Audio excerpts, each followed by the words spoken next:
This video is about why Mormons so often become doomsday preppers, and in honor of the occasion, I have dressed up like a doomsday prepper, or at least how I assume I would dress as a doomsday prepper. I feel like I would buy a lot of camo, and so I got the hat, I got the shirt. Let's jump into what's behind this phenomenon. A prepper, loosely defined, is someone who wants to be very, very prepared for any disaster that may come into their life, whether it's losing a job or there's a natural disaster that they have to prepare for, so they stockpile food, weapons, water, and they want to be prepared so that when everything hits the fan, they have the resources and the knowledge that they need in order to protect themselves. I do feel like there's an important difference between prepping and doomsday prepping. There seems to be a spectrum here. There's a difference between being prepared for an emergency, which is not a bad idea. You know, there obviously are instances in which you're going to want to be prepared when something comes your way.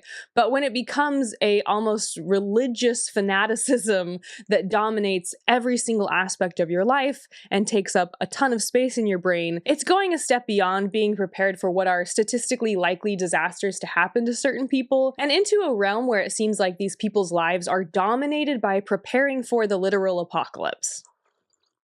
In my comments, I've had people ask to clarify why Mormons are so often preppers. I found this Reddit post which talks about, why is the LDS, aka Mormon community, so heavy into prepping? And so this video is not just about prepping itself, but about the connection between Mormon belief and doctrine and how that moves people to become doomsday preppers. I'll also say that I definitely had experience with this growing up in my devout Mormon family, with having some pretty significant anxiety about the end of the world.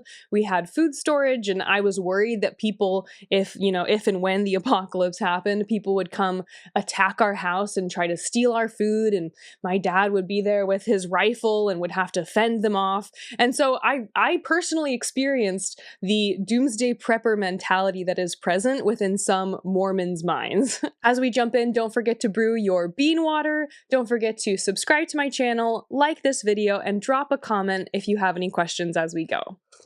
This video will be divided into two primary sections. The first will be doctrines, and then the second is doctrines in action, because we have the teachings of the Mormon Church, but then the teachings of the Mormon Church makes people do some kind of crazy and strange things that aren't always rational. So those are our two categories. I'm going to first describe all of the doctrines about what Mormons believe are the signs of the second coming, signs that the world is ending and Christ will come again, and then after we jump into the doctrines about why people should be afraid to begin with, then we'll talk about what that fear and that anticipation drives them to do in their lives. One example of doctrine and then doctrine in action is that prophets, Mormon prophets, have said that we should be prepared for a potential disaster. And one way that they've said we should do this is to have food storage. The goal is to have a minimum of 3 months worth of food storage so that if there's a catastrophe of some kind,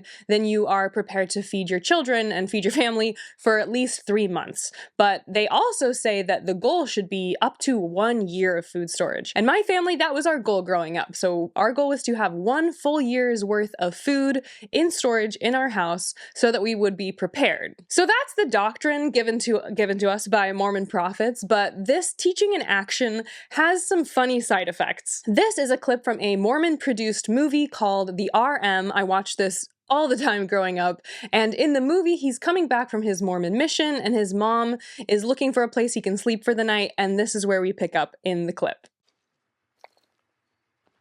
There, that should be much safer. Thanks, Mom.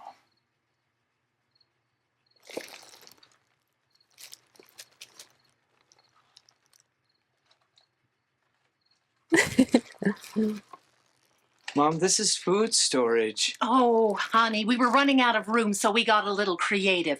We're using the food storage as furniture, but don't worry, I made the cushions out of peanut butter and jelly MREs.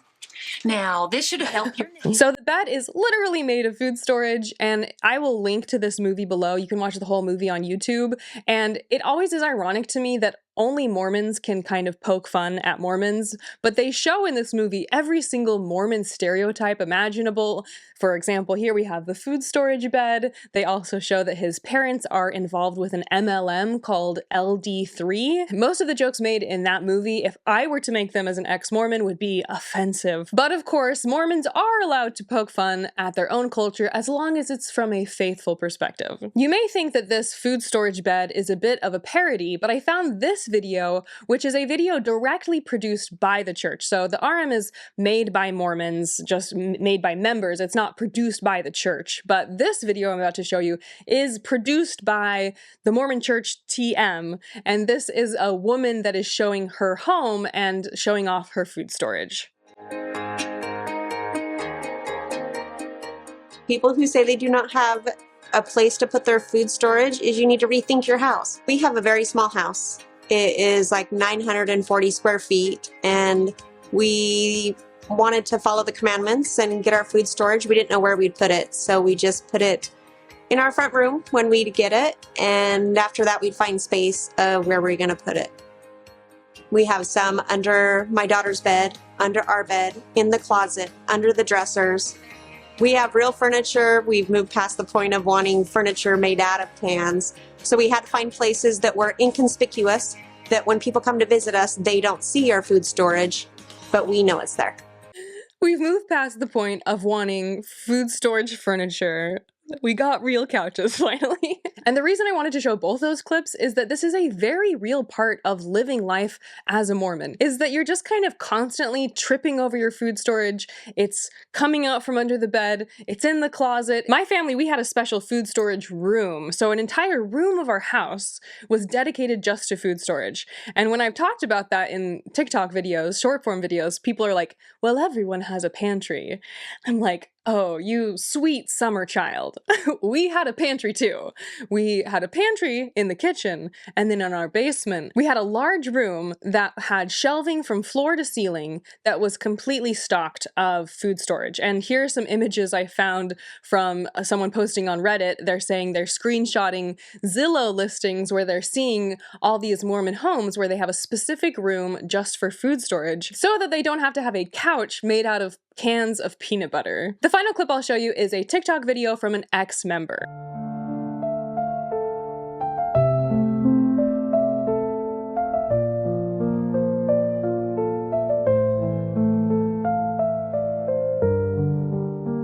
And so all of this is just to say that while, you know, the teaching of, hey, maybe have some extra food around so that if there's a personal emergency or a nationwide emergency, you're prepared, this really has such a long and extended impact on people's lives when they can't even find a place in their home to hold their 1 year's long worth of food storage. These beliefs about the apocalypse and the second coming and looking for signs and being very, very prepared are also reasons for evil people like Chad Daybell and Lori Vallow. These two started as mainstream Mormon but were radicalized by these ultra doomsday beliefs, and it led them to commit very heinous and disgusting acts. I'll share more about their specific story within this video, but first let's talk about the doctrines behind these actions. So I'll be sharing what's taught by the official Mormon church, the official church beliefs taught from the pulpit, taught in the church manuals, as well as some of the more folkloric beliefs that are held amongst the members. They're more about myths, more about what one prophet said long ago, or a rumor, and a lot of those beliefs are more on the fringe that wouldn't be taught from the pulpit, but would definitely be discussed amongst the members. There are a lot of beliefs in Mormondom about the apocalypse, and on the church's website it says, with the guidance of church leaders, individuals and families should prepare to be self-reliant in times of personal and widespread tragedy. But that widespread tragedy actually encompasses a lot of potential hypothetical situations where it's gonna get really bad. Now, there are some signs of the times that have already been fulfilled, and some signs that are either in process, pending, or have yet to be completed. I found this fascinating spreadsheet, which I will link below, that is a group of Mormon members who are very carefully tracking every single sign that they might think is going to point toward when the second coming will happen. So this is everything from wars currently happening, astronomical events, number of missionaries serving in what countries, how many temples have been built. This spreadsheet, as I was going through it, is quite massive. There are a lot of tabs, and there are a lot of people who seem to be contributing to this. It seems to be produced by this YouTube channel, which also chronicles and is marking the different signs that we're preparing for as part of the second coming. Now, one of the signs of the second coming within Mormon belief is Joseph Smith himself. And in the Bible, in Malachi chapter 4, verse 5 and 6, these are verses the church uses to show that Joseph Smith and his revealing the true church of Jesus Christ again to the earth today is a sign that the second coming is near. The verse says, "Behold, I will send you Elijah the prophet before the coming of the great and dreadful day of the Lord. And he shall turn the heart of the fathers to the children, and the heart of the children to the fathers, lest I come and smite the earth with a curse." And you can see in my scriptures, I wrote, I didn't read a lot of the rest of Malachi, but this was a verse the Mormon church claims for sure. That's why there's so many notes on it. And underneath I said eternal families. And so according to Mormon belief, the prophet Elijah appeared to Joseph Smith and helped him restore the keys of sealing, the sealing keys.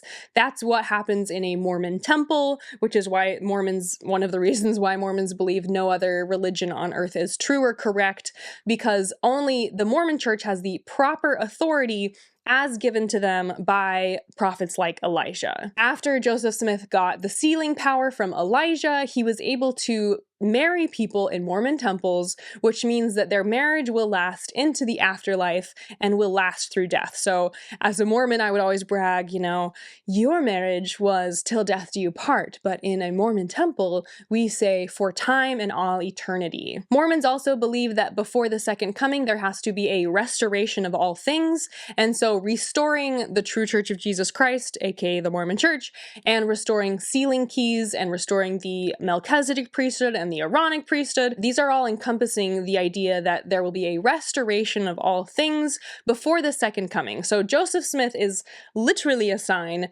that the second coming is nigh. Now, one Mormon belief is that according to the Doctrine and Covenants, which is kind of about the early history of the church, it says in section 49, "I, the Lord God, have spoken it, but the hour and the day no man knoweth, neither the angels in heaven, nor shall they know until he comes." So one prevailing belief is that no one will know exactly the day it's going to happen. So in some religious sects, a lot of different people say they know exactly when the world is ending. So they'll say, I remember when it was 11/11/11. When I was in college, everyone said that was the date that the world was going to end, and it didn't. So the same thing happened at Y2K, the year 2000. There's always predictions from people about when the second coming is going to happen, or just when it's going to be the end of the world. But Mormons also believe that even though we can't know for sure when this is going to happen, there are going to be a ton of signs. And basically, the righteous will not be surprised by the second coming, unlike the wicked, who will be taken by surprise and will not see it coming. So that's another reason why there's so much study and so much kind of obsession with reading the scriptures, reading these random books written by members, diving into all of this folklore and mythic belief, because believers who really are obsessive about the end of times believe that if they can just get all the information about all the different signs, that they will be fully prepared for the second coming, and that gives them a sense of security because they know if I can track the signs and carefully, know what sign means, how soon the Savior's coming, then it's a way for them to basically show they're righteous and track and know how soon the second coming is going to happen. There's a whole Wikipedia page dedicated to all the signs of the second coming. To read some of them, apostate darkness will cover the earth, many false churches will abound, there will be the discovery and colonization of America, the establishment of the US Constitution, Jews will begin to believe in Jesus Christ, building of Latter-day Satan temples. There will be disease, plague, pestilence, wars, disaster and calamity, wickedness, angels reaping the earth, famines, depressions, economic turmoil. There's a whole long list, but a lot of it is basically everything's going to be pretty bad. And so oftentimes how this manifests in real life is that anytime there is a scary event, a lot of Mormons ascribe it to being, hey, that means, that Jesus is about to come again. So for example, some recent events where a lot of Mormons were thinking it was going to be the apocalypse. There was a total solar eclipse that happened in Utah in 2017, and there was a lot of discussion around that time about this could be an astrological event that could show that it's almost the second coming. Another one was obviously the pandemic, because things were really scary and things were really scarce. So everyone said, man, clock is ticking. Jesus is almost going to be here. All of these prophecies will probably get fulfilled that haven't been fulfilled. They'll get fulfilled really quickly and very soon.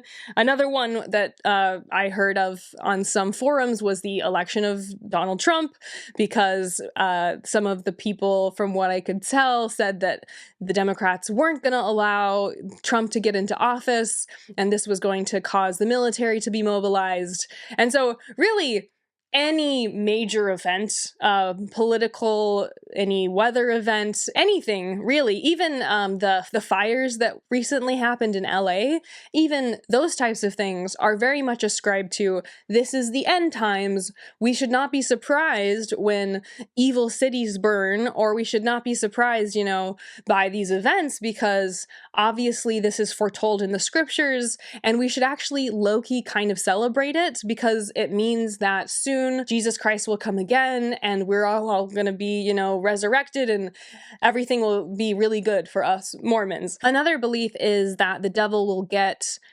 stronger and even more cunning in the last days. And so this is kind of used as evidence for why Mormons get so much persecution, like Secret Lives of Mormon Wives and American Primeval are evidences that are pointed to as, hey, look at all this persecution we're getting. It must mean the devil is getting stronger day by day. It's also used as a kind of proof that the church is true, because why would they hate us so much and persecute us this much if we didn't have the truth? Which is ironic, considering just how much Catholicism is present in popular media, and that isn't proof that the Catholic Church is true. That's just earned persecution. I was taught growing up that the Catholic Church was the, quote, whore of the earth, as described in the Book of Mormon. So it is interesting to see them use this as proof of their truth. In one sense, American Primeval proves we have the truth, but we're certainly not going to publish any articles about movies like The Exorcist, because as long as they are poking fun and mocking, some would say, religion that isn't the Mormon Church, they kind of deserve it because they don't have the truth to begin with. If you're enjoying this video, please consider checking out my Patreon. I put all my YouTube videos on Patreon early and ad-free. I also have bonus content that I only post on Patreon. Recently, I had a video about how my husband and I maintained a strong marriage and loving relationship throughout our faith crisis. I also had one where I talked about how I made the decision to have children after leaving the church, because it was definitely a question that I wrestled with and had to decide if I still wanted to move forward with that life path. So if you want to see bonus content, if you want to see these videos early and ad-free, consider checking out the Patreon. Mormons do also study the Bible. I've been reading from this book. This is the Bible, Book of Mormon, Doctrine and Covenants, and Pearl of Great Price. I have entire videos dedicated to the Book of Mormon and the Book of Abraham, which is part of the Pearl of Great Price. But just to show that Mormons do believe in the Bible, they say as far as it is translated correctly, because the belief is that the Bible lost a lot of its purity and truth through different versions of translations and word-of-mouth teachings. So Joseph Smith took it upon himself to literally translate the entire Bible. Most of it is still the same, but within my scriptures I was raised with, there are a lot of footnotes that say JST, which says that there's a Joseph Smith translation that is a bit different from what is in the typical King James version of the Bible. All that being said, I am an atheist, but it feels important to note that there are differences between what you might expect in a Bible found in a typical Christian church and a Mormon version of the Bible. This means in Mormon belief there is a use of the Book of Revelations to figure out what to expect from the second coming. This YouTube video made by a member of the church has a lot of views, was made in 2020, and is them foretelling what's going to happen as part of the different seals being opened. So the sixth seal described in the Book of Revelations has already been open, and the seventh seal is anticipating the second coming, and according to this video, is opened as of 2020. Obviously, all end of world prophecies have been inaccurate because here we are. But I do think it's important to really drive home that as much as maybe for the outsider, this all just seems like some funny / interesting information, but there are really people who live and die by this information. They are very meticulously and carefully tracking, they're staying on top of current events, they are hanging on every word of Mormon prophets, they are reading every book they can get their hand on, they're listening to podcasts, they're watching YouTube videos. There are some people, some members who are Mormon, who view this pursuit of knowledge about the signs of the times, as a religious endeavor that is going to help them prepare for the literal apocalypse and to be ready for all of this to happen. So that feels important to note, that as much as I can read through a list, wars, famines, depressions, and it's just kind of seems hypothetical and how interesting. But there are a lot of people for whom this is very, very real. And that is why they have couches made of food storage. And so for the people who really legitimately believe that all of these prophecies are true, it kind of is the most rational thing to do to make a massive spreadsheet. Because if you're living under the idea that, the world is about to end, then having a massive amount of food storage, getting a bunker, storing guns, these are all very rational ways to approach your existence if you truly believe, as obviously most doomsday preppers seem to, that the world is going to end within your lifetime. It does, in my opinion, though, contribute to a massive amount of anxiety, brain space, amount of time, money, resources, and those of your children. For a lot of these people, it's not just the adults that are doing this. They're having the children learn to start fires. They're having children practice running with a backpack of heavy things to make sure they can run in an emergency. As someone who grew up in a family that did some of these things, it really makes you feel ultra stressed about your existence as a human being, that something bad could happen at any time. And my criticism too is that it really ignores legitimate issues. A common comment on a lot of the doomsday videos I've seen is that they're worried about the apocalypse, but not about heart disease or a heart attack, because they're not really taking care of their health. A lot of stories I've heard, the children don't attend school, they don't learn to read, because you don't need to read if it's almost going to be the end of the world. You need to learn how to use a knife. Another teaching I heard a lot about growing up is that the gospel, before Jesus can come, the gospel will be preached to all. And that's the Mormon gospel specifically.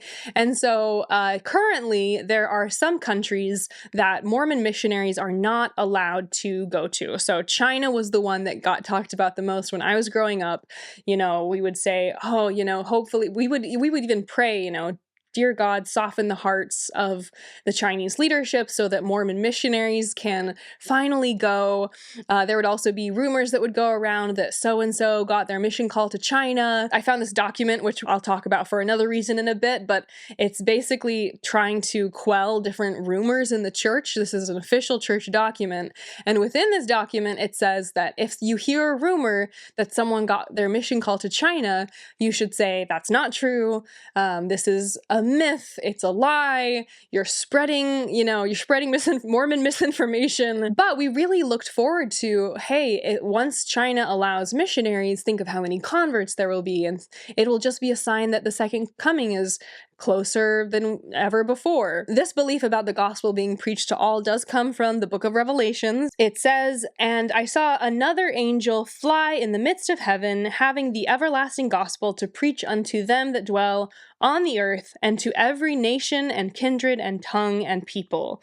So that verse is used to say, before Christ comes again, the Mormon church has to be able to preach the gospel to every single nation on planet Earth. Another place where Mormon missionaries are not currently allowed to proselyte is Israel. And there are a lot of prophecies in Mormon doctrine about what has to happen in Israel before Christ can come again. So the first is obviously that Mormon missionaries will be allowed to teach there.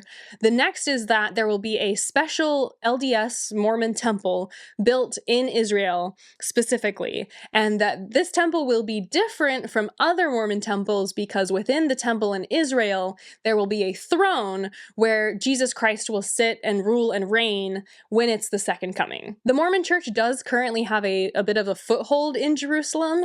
It's called BYU Jerusalem. I never went there, but when this center was first being built, there was a ton of backlash. The center opened in 1989, and the church does not own the land, but they have a 49-year lease on the land. A lot of people were worried that the church would use this as a center to send people out to proselyte and try to convert people from.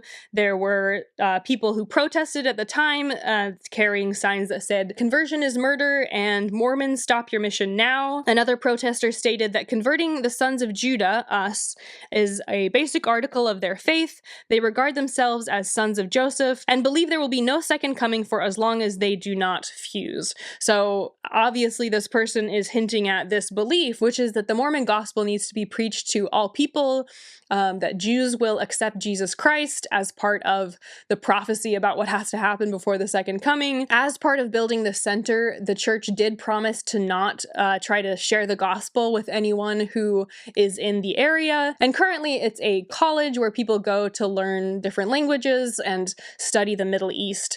But the interesting thing about learning more about the history of BYU Jerusalem is that when I went to BYU and I grew up, they definitely were bragging about how special it was that the Mormon church was allowed to kind of exist in Jerusalem, and that it was evidence of a preparation for, just like China, for God to soften their hearts and to let the church build a temple and to let the church convert the people there. So it's interesting that the church at the time situated themselves as, hey, we're just an academic institution and we promise not to share our teachings with the people here.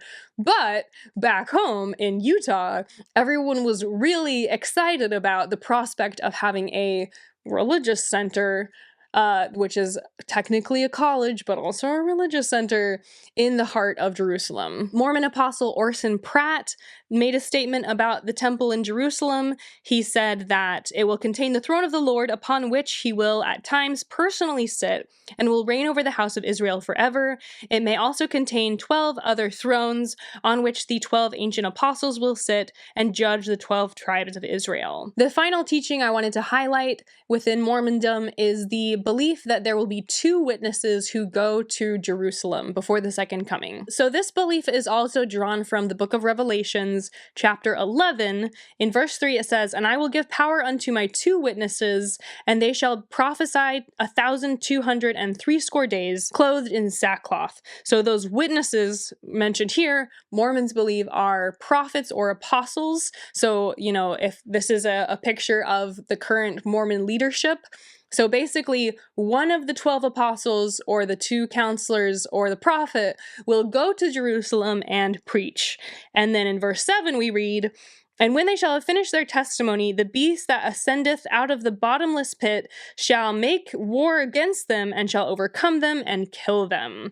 And their bodies shall lie in the street of the great city, which spiritually is called Sodom and Egypt, where our Lord was crucified. Those two witnesses, who are believed to be Mormon prophets and apostles, their bodies will lie in the street for 3.5 days, at which point they'll be resurrected. At which point there will be a large earthquake, those two witnesses will be resurrected and will ascend into heaven. And so if you're keeping track, there's really a lot of things in Mormon teaching that have to happen before it's the second coming. I guess if you are, having your bunker in Utah, maybe you're just assuming that a lot of this is just gonna really be popping off really quickly, and so you're going to just, you're still gonna be prepared for all of these things to take place and kind of hiding in safety with your family in your bunker until Jesus Christ finally comes.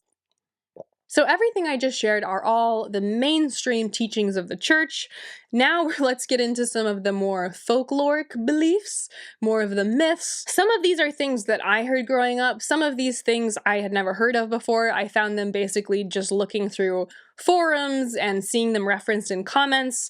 The first is that there is something called the White Horse Prophecy, which is that the Constitution will hang by a thread, the US Constitution, and that the Mormon members and Mormon leaders are going to literally be the ones who prop up the Constitution and save it from near death. So that is one of the prophecies, that the Constitution will be very threatened and it will almost be turned over completely, and that Mormons will swoop in and save the Constitution and save democracy in this hypothetical situation. The next is the Horseshoe Prophecy, which is that there will be blood in the streets of Salt Lake. Basically, there will be, as I've been saying, all of these crazy wars. Mormon prophet John Taylor said that he saw a vision of blood running through the streets of Salt Lake, and it's believed by some that that type of image that I'll put off to the side here, that this thing that he envisioned has to happen before the second coming of Jesus Christ. He also, in this prophecy, says that 1/2 of the Mormon people will entirely forsake their leaders. Half of the other half, because of their suffering, will leave the church. And so part of the information age has definitely been a lot of people leaving the church, because there's easy access to church history. There's channels like mine, podcasts like Mormon Stories or RFM.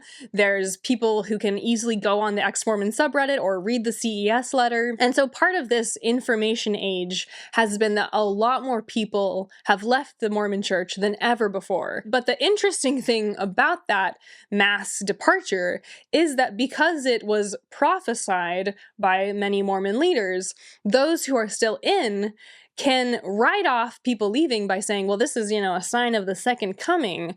And instead of saying, hey, why did you leave? Could you share some information with me that made you question? No, they say, I knew you were going to leave because, John Taylor and many others wrote it down in prophecy, so here we are. In this portion it says, he told Mother that he saw the war had been started, and that so great was the destruction of life within the city that blood ran down the gutters as though it were streams of water, and the violence was such that it would cause destruction of the beautiful city. So that's the city of Salt Lake. The reason it's called the Horseshoe Prophecy is that as part of this massive war and destruction, a lot of people will go to Jackson County, Missouri, which is where the saints, it's believed, this is also called Adamon-Diamond. I've talked about it in other videos. This is where the saints will gather in order to be ready for Christ to come again.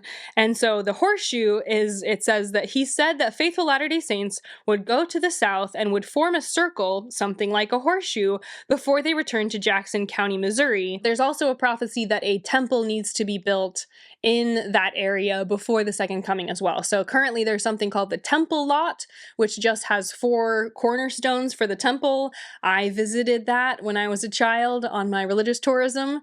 And so part of the prophecy is that before Christ comes again, Mormons will also erect a temple there as well. For our next prophecy, there's a temple called the Cardston Temple. This is in Canada. Essentially, there was a Quaker woman who went to the Cardston Temple during the temple opening, and she said that while she was there, she basically had a vision. So I'll link the vision below. It's basically that when it's the second coming and there's all the wars and rumors rumors of wars, that the Cardston Temple will serve as a stronghold so that the faithful members will be safe. So this Cardston Temple prophecy, there's also been prophecies about Idaho.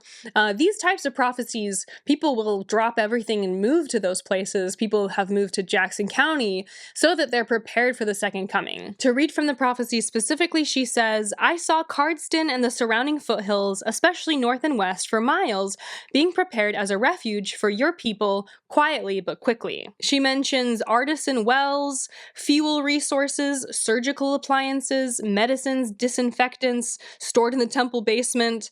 She says she sees mining corridors, temple guards, scouts, guards, nurses, cooks, messengers.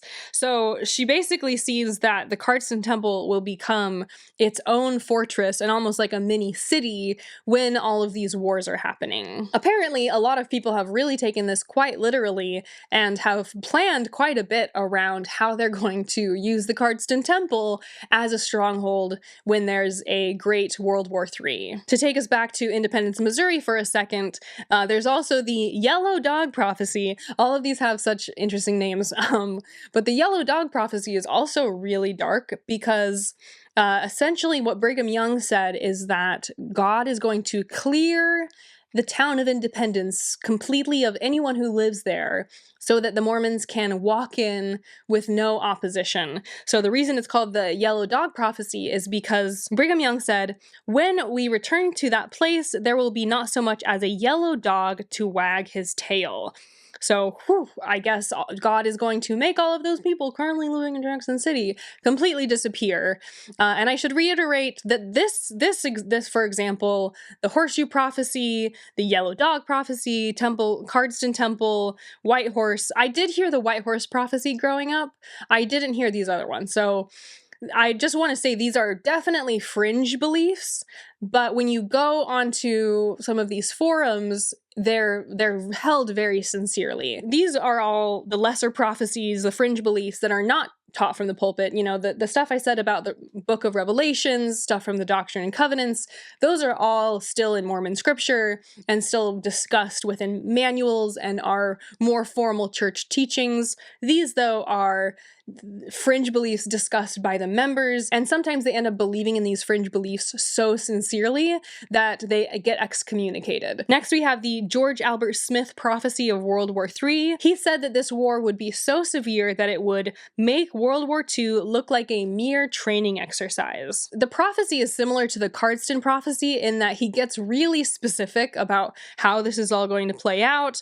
We have military strategies, he's talking about tanks, he's talking about atomic cannons, and so I'll link that prophecy down below too. I'll link all of this down below, but these are all just, you can see how quickly people get radicalized when they believe how bad things are going to get. Anyone who has studied World War II, if you really believe that this prophet is prophesying correctly, which many Mormon members do, then World War II was a cakewalk compared to what we're all about to experience. Now, George Albert Smith died in 1951, so we haven't had World War III since that day, but people are just still waiting for it to happen, because if a prophet prophesied it, it's gonna happen eventually, so they're just holding their breath waiting for all of this to come to fruition. Now, there are a lot of influential figures within the doomsday prepping / doomsday prophesying movement.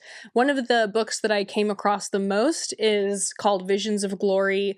This is kind of considered to be the core text of this doomsday movement. There was a surprising amount of drama around this book. Basically, it was written by someone named John Pontius, who passed away in 2012.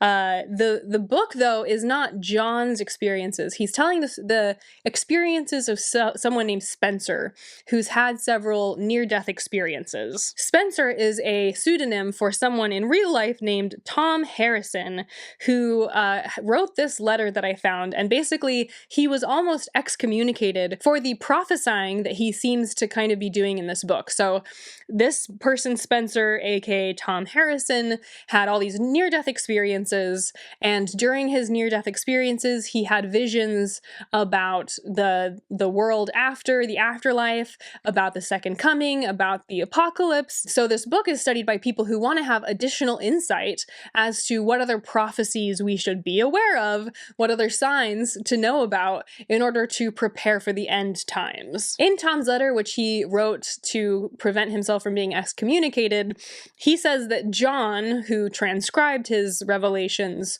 made a lot of it up or extrapolated or presented things in the way that they shouldn't have been presented. And so it seems that this book came under a lot of scrutiny, and the person who's discussed in the book is trying to make sure it doesn't mean they get kicked out of their church. Apparently, Tom Harrison did bless Tim Ballard, which I talked about Tim Ballard. These are all kind of fringe characters.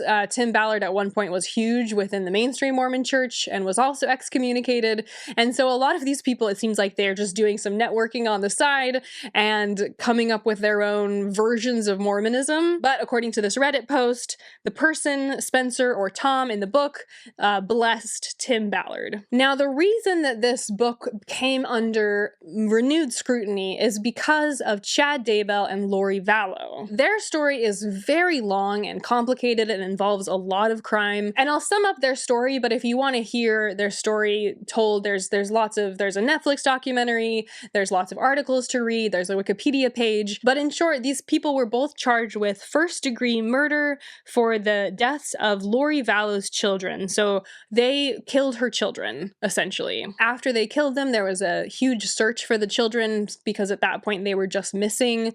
During that time, Lori and Chad got married in Hawaii. They were also involved in killing other people who were close to them, specifically Lori Vallow's fourth husband, Charles Vallow, as well as Tammy Daybell, who was Chad's first wife. In the body cam footage of when police finally apprehended Lori and Chad, she's reading this book. So she's sitting on like a beach chair and she's basically reading this book when the cops come to say you're under arrest. From the reading I did, both Lori Vallow and Chad Daybell had complete delusions about the second coming. Chad had prophesied when the second coming was going to happen. They also believed in this thing called zombies, where they believed that evil spirits could inhabit the bodies of human beings, and the only way to get rid of the zombie was to kill the person. This zombie teaching is behind why they said they killed the children, because they believed that the children were inhabited by evil spirits, and that was the only way to get rid of the evil spirits. I didn't read through all of this, but I will say it was very easy for me to find multiple passages of the author describing evil spirits taking hold and possessing the bodies of human beings. And so this is why I started the video talking about how there are doctrines and then there are doctrines impact on people, because if you really believe that it's the end times and you believe that you have to know the signs and you have to keep track of them and you have to read all of these extra books about how to know what the signs are, and it really seems to fuel this paranoia that pushes people off the edge. Another person who came up a lot in my research is a woman named Julie Rowe. She's written a lot of books and she has also had a lot of near-death experiences, which she says are ways that she can get visions about the afterlife. All of her visions, though, just like Chad and Tammy, are very much baked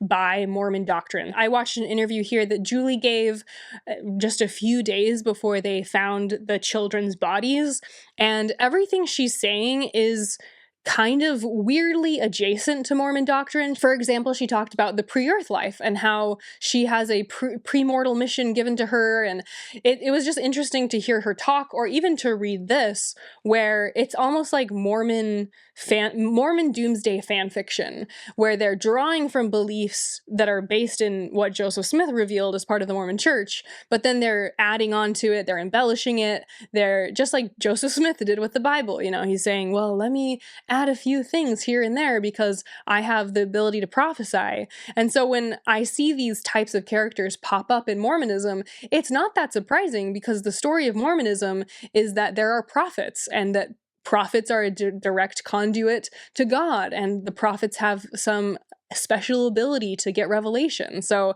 it's not surprising that people look for prophets in someone like Julie Rowe or Chad Daybell, because Mormon doctrine primes you to believe that prophets exist and that there are false prophets, and you need to figure out who's the correct prophet with the correct authority. Another example of the impact of these doomsday doctrines is that of Blaise Thibodeau, who was a 16-year-old from Gilbert, Arizona. His biological mother and her brother kidnapped Blaise and took him to Alaska because they had a belief that Blaise was going to have a very specific role in the second coming. So they basically took him from his biological dad where he was living and kidnapped him. This leads us into more evidences of doctrines in action.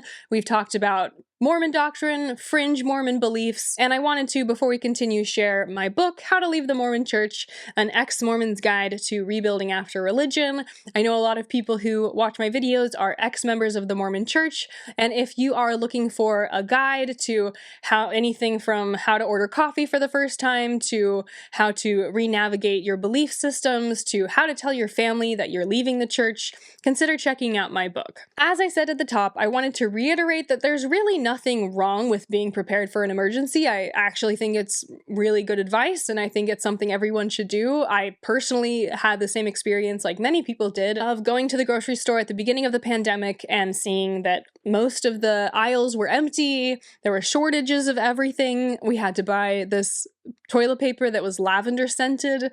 And so I know that there are definitely going to be situations, whether you get fired from your job or there's something that happens where there's not enough food at the grocery store. And you should definitely be prepared for those sorts of instances. I do think, though, when it crosses out of the territory of just common sense preparedness into a sort of mania that dictates every single way that you live, then it becomes a almost crippling impact that means that you can't just live your life normally because you believe that any day now the world will literally end. There will be no more electricity. There will be tons of people roaming the streets with guns looking to take your food and take your children.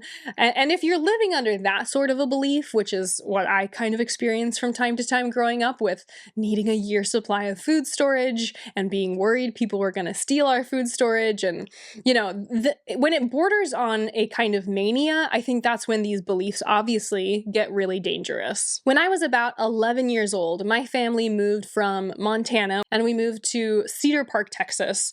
And it was really interesting reflecting now back as an adult on that move, because in Montana, I definitely had the brand of Mormonism that is all about prepping and all about food storage and learning to sew your own clothing and quilting and water storage. That is definitely the brand of Mormonism that my family practiced in Montana, but also that I saw observed more or less throughout all of the different members I would meet, or I would go to their houses as part of living in Montana. So it's interesting because Montana, a lot of the Mormon members there were very prepper-minded, doomsday-minded. They were very much thinking about, what's going to happen if the government melts down and we need to live off our own land. And that kind of sentiment was definitely coloring a lot of my early experiences as a Mormon kid growing up in Montana. Then we moved to Texas, and I remember being so almost taken aback because when we were first in our Mormon ward in Texas, you'd think Mormon, it's all the same, right? But the brand of Mormonism that I experienced in Texas was much more the Secret Lives of Mormon Wives version of Mormonism, which is the Botox and the who has the most money and who has a boat, and all the girls wear really, new dresses and lots of makeup and very outward appearance focused. And it's really interesting that both of those brands of Mormon are still mainstream Mormon, but they both have such a different approach to how they observe and understand and live Mormon doctrine. I remember just feeling like such an outsider amongst my own religious group, and suddenly, we were going to the mall and we were buying new outfits and I was learning how to wear makeup, whereas in my Mormon ward in Montana, we would make fun of makeup. So it was just interesting to have such a massive tone shift within a religion, within a pretty niche religion, where there are different values in different groups. In Montana, as I already mentioned, we had the food storage room. We also had special 72-hour kits, which are something that's encouraged by the church. We would have something called family home evening. So that is something that's done throughout the church, where every Monday, all the family gets together and you have a lesson and a treat and an activity. There's lots of stuff about family home evening online. But as part of some of our family home evening lessons, we would do emergency preparedness. So we would, for example, discuss if our house catches on fire, where are we going to all go meet, outside of the house so that we can quickly rendezvous and all meet back at this one specific location. And we drew a map and we practiced. I remember that we all went and hid in different parts of the house, and then somebody said, go. And then we all saw how quickly we could, make our way to the meetup point that we had designated. This was a fairly common practice, whether it was about a fire or if we were to have a home invader. And like I said, I don't think there's any problem with having your children know some of this, but the more you do it, the more the child starts to get a sense that they are never really that safe, and there's impending doom coming at any time. I also found this article. It says Confessions of a Former Mormon Doomsday Prepper, and she goes through a long list of all the things she would do and all the mindsets she had as part of this approach to life. One thing she notes is that I spent a month every year practicing doomsday with my family, where we tried out what it would be like to survive only on the food that we had in storage. For 4 years in a row, we did not shop for food for an entire month, and we survived on homemade whole wheat bread, rice and beans, canned goods, etc. So my family would do something similar when we lived in Montana, not once we moved to Texas. But they said that, if you have this food storage and it's a lot of grains, your body, if you're having a kind of modern diet, your body won't be able to handle it.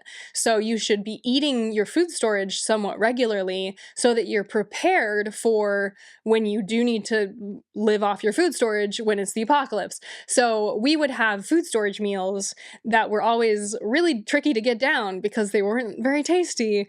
But I remember kind of complaining as a kid, like, oh, this isn't very good. I don't really like this food. And it being like, we need to eat this so that when it's the apocalypse, you don't die.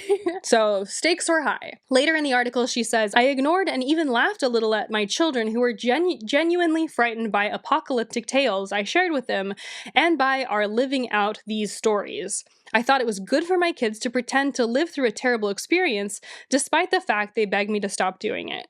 So it does seem like in a lot of these instances, there is a lot of acting out what you're going to do when it's the apocalypse so that you're prepared. And I think in my personal experience and from what I saw echoed in this article and other Reddit posts, it does create in children a sense of impending doom that it's hard to escape from as a child, because maybe as an adult, you have your head on straight enough to be like, well, I'm in control. We have all this food storage. I feel good. I'm excited to see Jesus again. But for a child, just kind of staring death in the face every day, or starvation, or seeing your dad get killed by the random militias, it's much more terrifying because you believe it, I think, even more than as an adult, where you maybe feel a little bit more in control. I also lived in Montana when it was 9/11, and this really hypercharged the sentiments around the world ending. And I talked at the beginning about other events that people have said, this is clear that this will be the end times. 9/11 was definitely that for us. It was so scary that, we had this terrorist attack. And obviously it was objectively scary, I think, for anyone who turned on the news and saw that.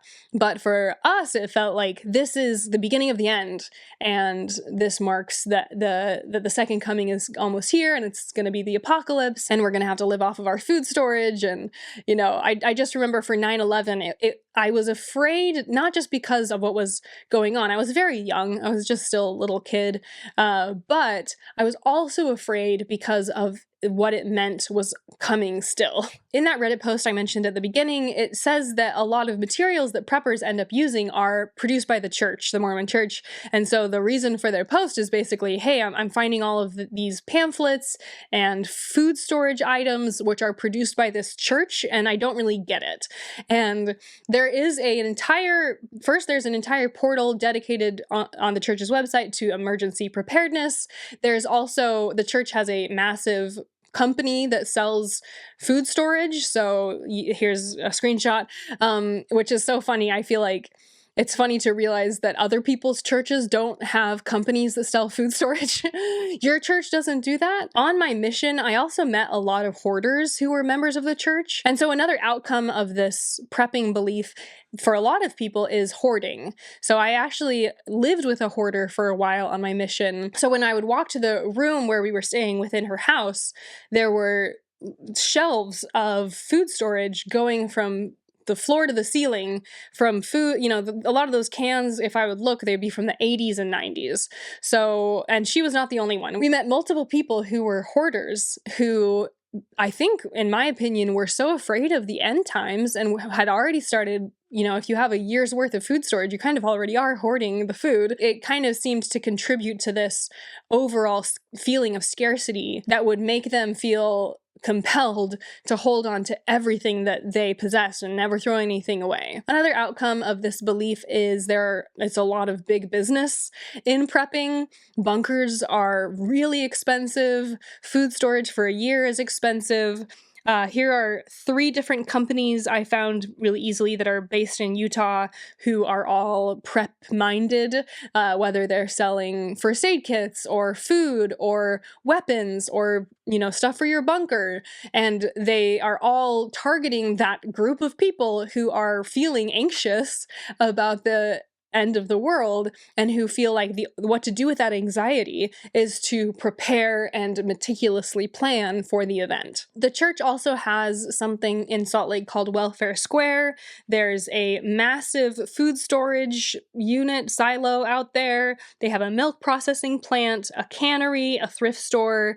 And the silo has wheat and other grains. There's a pasta plant. They have diapers, hygiene items. So this is also, to me, outcome of this belief is that the church invests heavily in shoring up its resources.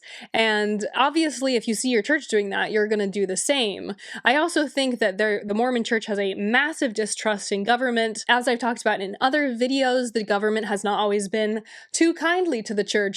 And so I think that a lot of this ethos is centered in the idea that when everything goes wrong, you cannot trust the government. You need to have your own stuff in line. And we are going to have food for our people. We're going to have resources for our people. And we'll have, the Cardston Temple will be a stronghold. The Salt Lake City area will be a stronghold. All of these things will be able to be relied on during the second coming. This is even a rationale I've heard for why the church has so many billions of dollars, is that in the second coming they're going to need that money. And so it's another reason to hoard money and hide it from, speaking of distrust of government, they were fined by the SEC for not fully disclosing all of their investments. So this hoarding mentality, this prepping mentality is shown in many different aspects of the church, whether it's storing a ton of wheat or storing a ton of money. I also think this is a big reason for the church's huge involvement in the Boy Scout program, and for me it was at girls' camp. In Young Women's, which is what only girls go to, boys do Young Men's and the Boy Scouts, we would learn to start fires and how to purify water, and a lot of girls' camp was often just spiritual, and we'd talk about the Book of Mormon and read the Bible and sing songs, but a lot of it was also emergency preparedness and learning how to survive in the wilderness. Boy Scouts, similarly, as most people are aware of, is a lot about how to have skills in the outdoors, how to tie different knots. The church is no longer involved with the Boy Scouts, but has been for many decades until they decided to cut ties. This is an article from the Deseret News, which is the Mormon Church's main news platform and website. They had an article after 9/11 about how doomsday business was booming, and the main quote at the beginning of the article says, "Last year I was a right-wing radical nut. After 9/11, I'm a hero. I'm mainstream now," said Sharon Packer, a Heber City resident and co-owner of Utah Shelter Systems Incorporated. That is a company that specializes in bomb shelters. So you can see how, just like I said in my corner of Mormon world, I'm so worried after 9/11. These companies and these businesses are booming after any world event that's scary, because for any Mormon member, they start getting that itch that says the doomsday is coming, and they start making preparations in more earnest. Another aspect of this doomsday prepping is that people stockpile weapons. I saw multiple places where people would talk about how they would have entire rooms of weaponry, how they kind of would think about how they'd be at the top of the temple and they'd be defending the temple and all the food storage would be in the temple. There's all sorts of fantasies that people come up with as part of how things are going to go down when it's the second coming. I think this brand of Mormonism is very into guns because it's seen as just another tool that they're going to have to use. And so in my opinion, if you're walking into the home of a Mormon who takes these doomsday beliefs really, really seriously, their entire home is going to be outfitted according to this specific aspect of their belief in the church. They're going to have weapons. They're going to have food storage hiding in every corner. They're potentially going to have a bunker. They're going to have barrels of water out in the back. And they're going to basically program their entire lives and the lives of their children to be prepared for things to get really, really bad. Remember that prophecy that said World War III will make World War II look like a training exercise? It's like they seem to just revel in all of these different prophecies and what it's going to be like. It's very much, in my opinion, looked forward to with a strange sense of excitement, because if it's the second coming, it's actually good, because the righteous will be saved, the righteous will be protected by the Mormon church. We don't need to worry. We're going to all gather again. The church will be the leader of the land. And so it's strange to see Mormons celebrating, kind of quietly celebrating things like 9/11, things like the pandemic, because it's like this bittersweet feeling that the second coming is about to happen. So even if things have to get bad first, there's this quiet sense of excitement in it seems like, where it's just more proof and evidence that they get to see Jesus again, basically. As always, thank you so much for watching this video. Don't forget to like this video, subscribe to my channel. I have a new video about Mormon doctrine, culture, history, every single week. So don't forget to subscribe if you want to see that in your feed. And as always, I will see you all next week.